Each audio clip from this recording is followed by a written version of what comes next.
Aria Blackstone had grown up in a cramped apartment with her single mother, wearing secondhand clothes and eating free school lunches while watching her wealthy classmates at prestigious Hillcrest Academy drive to school in luxury cars their parents bought them for their 16th birthdays. The 18-year-old had earned a scholarship to the elite private school through her exceptional grades, but she never felt like she truly belonged there. "Look, it's the charity case," Madison Pierce would whisper loud enough for everyone to hear when Aria walked into class wearing the same 3 outfits she rotated throughout the week. "I wonder if she'll actually graduate or if they'll realize she doesn't deserve to be here."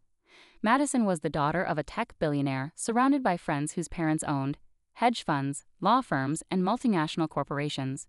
To them, Aria was entertainment, a reminder of how fortunate they were to be born into wealth. Maybe if you actually tried to fit in instead of acting like you're better than everyone else, people would like you more, Madison's best friend Jessica suggested with fake concern during lunch. "I mean, it's not your fault you're poor, but you don't have to be so obvious about it." What Madison and her crew didn't realize was that while they were spending their evenings at expensive restaurants and exclusive parties, Aria Blackstone was teaching herself programming, languages, building mobile apps, and studying every successful entrepreneur's biography she could find at the public library. The humiliation reached its peak during senior year when Aria's laptop, her most prized possession that she'd saved for 2 years to buy, broke down right before her final presentations. She had to borrow the school's oldest computer, which barely functioned, and made her presentations look amateur compared to her classmates' polished work. "This is so embarrassing," Madison had whispered to her friends, loud enough for Aria to hear. "She can't even afford a proper computer. How is she supposed to succeed in college?" But the real betrayal came when Aria discovered that Madison had been secretly recording these humiliating moments and sharing them in a private group chat called Hillcrest Entertainment, where the wealthy students made fun of scholarship kids and other students they deemed beneath them. "Look at her trying to present on that ancient laptop," Madison had captioned a video of Aria's struggling computer.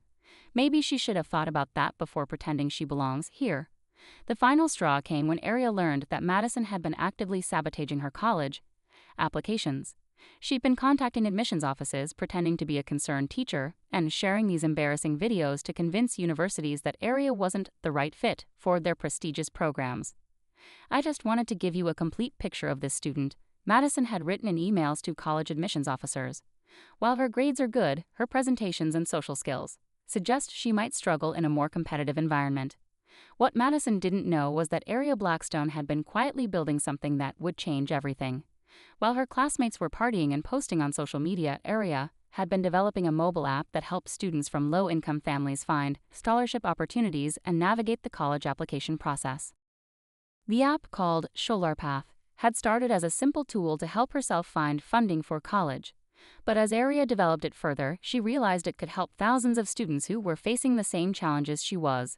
During the summer before college, while Madison was vacationing in Europe with her family, Aria launched SholarPath in the App Store. Within weeks, it had been downloaded by over 10,000 students and featured in several education blogs as an innovative tool for democratizing college access. "This app is incredible," wrote TechCrunch in their review. Created by an 18-year-old from a working-class background, SholarPath represents the kind of innovation that can truly change lives. The success of SholarPath caught the attention of education technology investors who saw the potential in Aria's vision.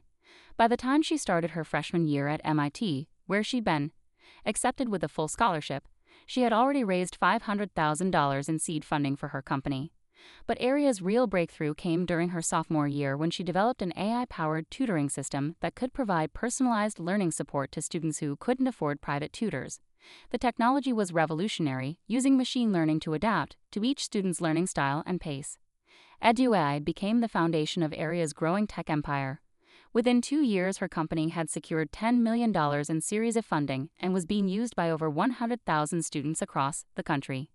While Madison was struggling through her communications degree at a mediocre college after being rejected from every prestigious university she'd applied to, Aria was being featured on Forbes' 30 Under 30 list and speaking at major tech conferences about the future of education technology. By age 24, Aria had built her company into a $50 million operation that was transforming how low-income students accessed educational resources. Her success story had been covered by major media outlets, and she'd become a symbol of how technology could break down barriers to social mobility. The revenge came naturally when Aria was invited to speak at Hillcrest Academy's alumni event.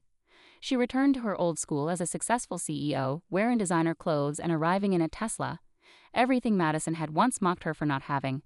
"I want to thank Hillcrest Academy for teaching me some valuable lessons," Aria said during her speech to the assembled students, parents, and faculty. "I learned that success isn't about where you come from or how much money your parents have. It's about perseverance, innovation, and refusing to let others define your worth." The audience was captivated by her story, but Aria's real message was directed at Madison, who was sitting in the front row with her parents. Madison had dropped out of college twice and was currently working at her father's company in an entry-level position she'd only gotten through nepotism. "I also learned that the people who try to tear you down are often the most insecure about their own limitations," Aria continued. "While I was building my future, some of my classmates were so focused on maintaining their sense of superiority that they forgot to actually achieve anything meaningful." After her speech, Aria was approached by current scholarship students who had been inspired by her story. She announced that she was establishing a $1 million scholarship fund specifically for low-income students at Hillcrest Academy, ensuring that future generations wouldn't face the same financial barriers she had. But Aria's ultimate revenge came when she hired several of her former classmates' parents' companies to work for her. Madison's father's tech company became a subcontractor for EduI, effectively making the man who had raised a daughter who mocked Aria's poverty now dependent on her success for his own business. "It's interesting how things work out," Aria told Madison during the alumni event reception. "I remember when you used to make fun of my old laptop and my thrift store clothes. Now your father's company is building the servers that run my AI system." Madison's face went pale as she realized that the girl she had once humiliated was now in a position of power over her entire family's livelihood. The dynamic had completely reversed. Aria was now the one with influence and resources, while Madison was struggling to find her place in the world.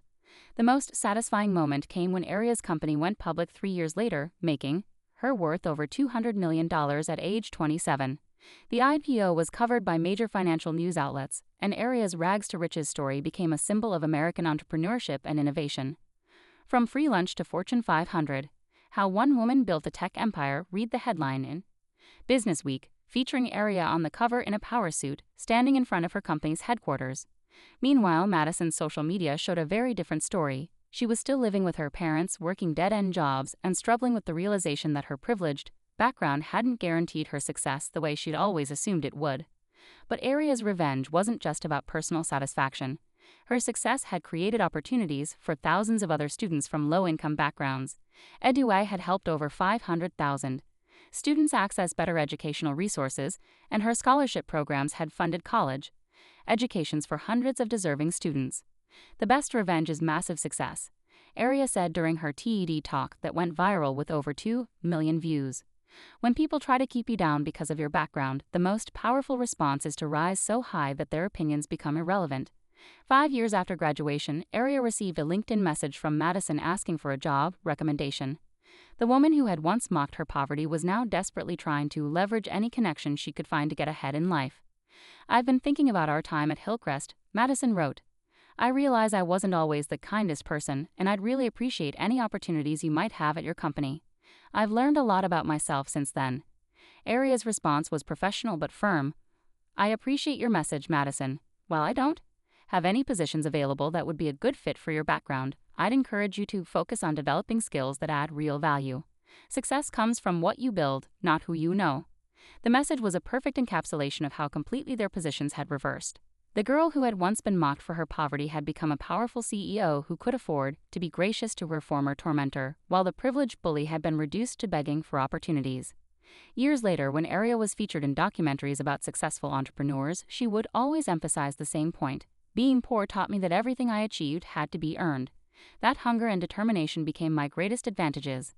Madison had thought she was dealing with a powerless scholarship student who would always be beneath her. Instead, she had humiliated someone who would use every moment of that pain as fuel to build something extraordinary.